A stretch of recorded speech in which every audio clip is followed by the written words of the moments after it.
Après cette conférence de presse internationale de Bruxelles, l'équipe du CIAO avec à sa tête le ministre du Commerce, de l'Industrie et de l'Artisanat n'a point chômé.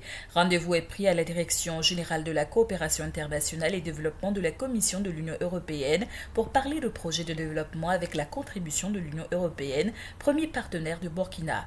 D'où cette session de travail avec l'équipe de la directrice coordonnatrice Afrique de l'Ouest et du Centre de la dite institution qui a porté sur divers sujets, notamment plus donc de ces abus. Puis là, il y a des possibilités effectivement de développer des projets plus directs pour abonder donc dans l'accompagnement donc des PME, notamment donc la question du financement. Et on a des projets aujourd'hui dans le domaine effectivement donc du renforcement des capacités productives et je discutais avec l'Union européenne pour regarder quelles étaient les possibilités à travers les programmes qui développent ici, les programmes européens d'investissement, les différents fonds qui sont développés.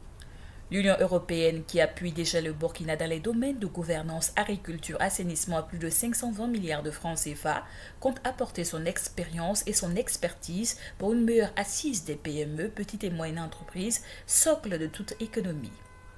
Ghana, nous sommes d'accord avec les ministres qui est la source en premier lieu des créations d'emplois.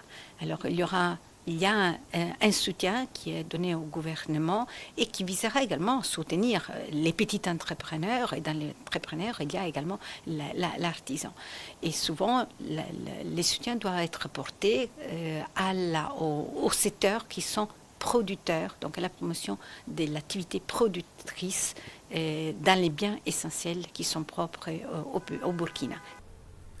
Cette rencontre s'est achevée par la remise d'un présent à la directrice coordonnatrice Afrique de l'Ouest et du Centre, à la Direction générale du développement international et de la coopération de l'Union européenne et l'annonce d'une date, celle du 8 juin 2018, pour une future rencontre entre les deux parties.